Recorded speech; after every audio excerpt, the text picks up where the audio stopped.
Et si je vous disais qu'on ne terminera pas l'année sans avoir du Zelda sur la Nintendo Switch? Et encore mieux, que ce serait le retour de l'un des jeux les plus appréciés de la licence, et ce n'est pas même le plus apprécié.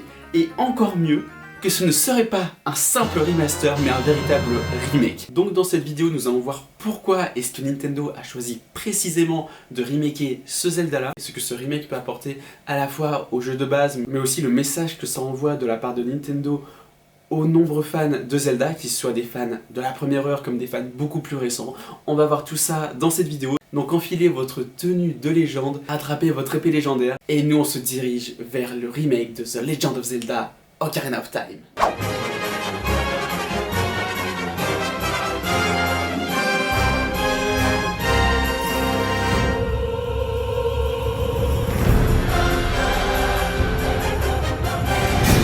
Nintendo prépare un remake, et ce serait un remake de Ocarina of Time, qui est donc encore une fois l'un des Zelda les plus appréciés. Je sais même pas si c'est pas le Zelda le mieux noté, je pense même que c'est le préféré de beaucoup de gens.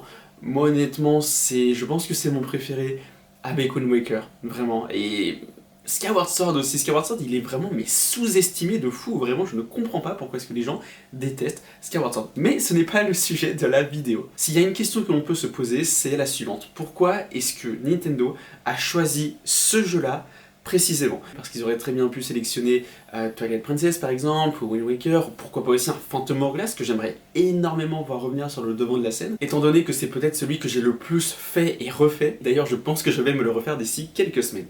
Mais c'est vrai qu'ils ont choisi Ocarina of Time, et pour moi la raison elle est simple, c'est que, donc déjà encore une fois, c'est l'un des Zelda, si ce n'est pas même le Zelda le plus apprécié. C'est aussi un jeu qui a révolutionné, non pas la licence Zelda, mais le jeu vidéo au global, parce que dites-vous qu'à l'époque, se balader comme ça dans la plaine d'Hyrule, aller du coup on va dire des grottes des Gorons, à la fontaine on va dire des Zoras, ou même encore en passant par le village Cocorico, enfin, d'un côté le village Cocorico on doit le traverser pour aller chez les Gorons, mais bref passons, eh bien c'était un peu une sorte d'open world en vrai. À l'époque c'était vraiment une sorte d'open world, c'était même je crois le premier jeu, en tout cas ambitieux comme ça, en 3D. Et alors oui, c'est pas un open world à la Breath of the Wild, à la Elden Ring, à la Red Dead Redemption 2, voilà, pour ne citer que, mais à l'époque, sachant qu'il est sorti en 98, il y a quasiment 30 ans, même moi j'étais pas né, je commence à me faire vieux, donc voilà, donc c'est pour vous dire vraiment à quel point le jeu il commence à dater pour l'époque, mais c'était une révolution. Ça a été le premier Zelda avec ce style-là, enfin en tout cas on va dire avec déjà sans avoir la vue du dessus, en 3D comme ça, et même à l'époque, encore une fois, il me semble que c'était... Alors après, n'hésitez pas à me corriger en commentaire, hein, peut-être que je vous dis une bêtise, mais il me semble qu'à l'époque, c'était aussi le premier jeu vidéo de ce style-là en tout cas, qui était vraiment en 3D, en semi-open world, mais en tout cas, encore une fois, pour l'époque, c'était vraiment un open world, enfin c'était vraiment l'équivalent d'un open world, tellement c'était immense et révolutionnaire et du jamais vu. Donc c'est vrai que le choix de Nintendo semble plutôt logique, mais il y a aussi une autre dimension à prendre en compte, c'est qu'il y a beaucoup de personnes qui ont vraiment découvert la licence Zelda avec Breath of the Wild et Tears of the Kingdom. Et ces gens-là n'ont pas forcément connu, on va dire, l'ancienne génération des Zelda, à savoir des donjons, voilà, une quête beaucoup plus linéaire, des objets à trouver, une aventure qui se fait étape par étape, et je pense que c'est un moyen de faire vraiment découvrir, on va dire, aux récents fans de la licence Zelda, qui sont juste fans, on va dire, depuis Tears of the Kingdom et depuis Breath of the Wild, que Zelda, que le véritable ADN de Zelda, c'était ça, c'était vraiment une aventure donc linéaire, qui se fait étape par étape, avec des donjons. Et je me pose aussi la question si c'est pas pour préparer le terrain pour le prochain gros jeu vidéo Zelda, qui peut-être verra le retour des donjons, peut-être une aventure plus linéaire, mais en monde ouvert aussi, parce que franchement, vraiment un jeu, bah voilà, un peu comme à l'époque, on va dire, même si en soi c'est pas si vieux que ça, mais on va dire dans Zelda, bah, comme Wind Waker, comme Twilight Princess, comme Ocarina of Time, donc c'est-à-dire vraiment qui se fait, bah, en tout cas qui est pas comme un Breath of the Wild, mais avec un open world à la Breath of the Wild et à la Tears of the Kingdom, bah alors là pour moi c'est le meilleur des deux mondes, ce serait extraordinaire. Et aussi c'est une question qu'on peut se poser, ok, il y a un remake, mais ils en font quoi exactement de ce remake? Est-ce qu'on aura un véritable open world sans temps de chargement pour, par exemple, pour aller au château d'Hyrule, pour aller chez les Gorons, chez les Zora. Est-ce que les donjons seront un petit peu revisités avec des énigmes peut-être légèrement modifiées afin de surprendre les spectateurs, enfin, pardon, les joueurs qui connaissent vraiment le jeu par cœur de chez par cœur?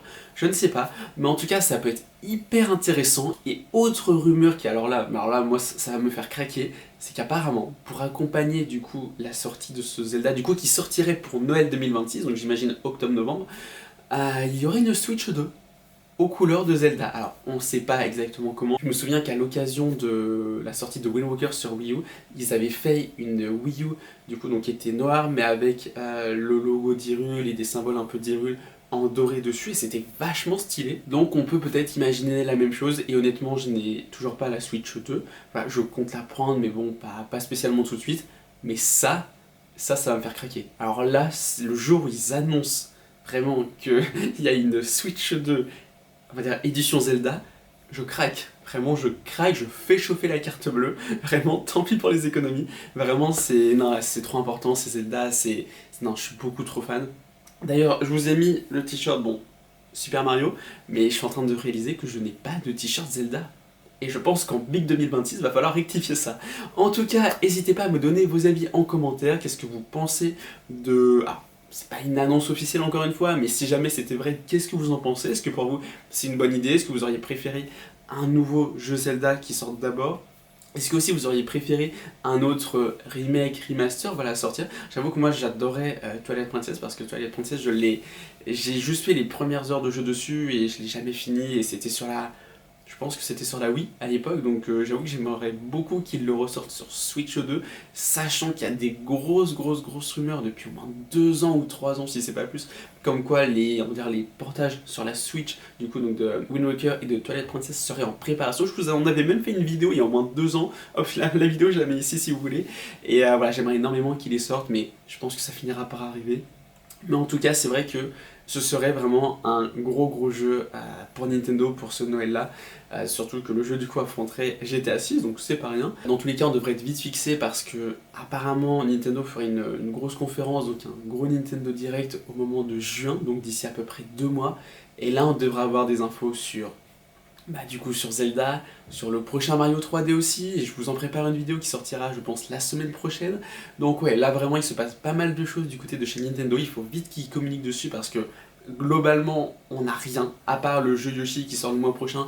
Après ça, on n'a rien d'officiel, donc c'est terrible, vraiment là il faut qu'ils communiquent. Après on se doute bien évidemment qu'ils préparent des choses en interne, je pense qu'ils bossent juste comme des dingues parce que nouveau Mario 3D, parce que bon, je vous le tease, mais évidemment, ça sera dans une de mes vidéos qui sortira prochainement, mais un Luigi's Mansion 4 sera en préparation, un nouveau jeu Star Fox qui sortirait dès cet été, donc très vite. Donc oui, là on sent qu'ils ont pas mal de grosses cartouches. Il y aura un nouveau jeu Wario aussi, et ça franchement, ça peut vraiment me botter. Donc voilà, plus on se doute bien aussi que d'ici quelques années, on aura un nouveau Super Mario en plateforme. Donc voilà, mais ouais, là il est temps qu'ils nous communiquent dessus, plus évidemment aussi un nouveau Zelda. D'ailleurs, il y avait des rumeurs il y a quelques temps comme quoi le prochain Zelda pourrait être dévoilé dès cette année, même s'il sortirait peut-être que d'ici 2-3 ans, on verra. Un petit teaser en fait, simplement, avec le titre, le logo, la direction artistique aussi du prochain Zelda, parce que j'avoue que je suis très curieux de voir, est-ce qu'ils vont reprendre un peu le même style graphique que Tears of the Kingdom et Breath of the Wild, ou est-ce qu'ils vont aller vers quelque chose de différent, peut-être quelque chose qu'on a déjà un petit peu connu, comme les graphismes un peu de Ocarina of Time. En tout cas, on verra ça, dites-moi vos avis en commentaire sur tout ça, et je vous dis à très bientôt, c'était Fanboy, bye!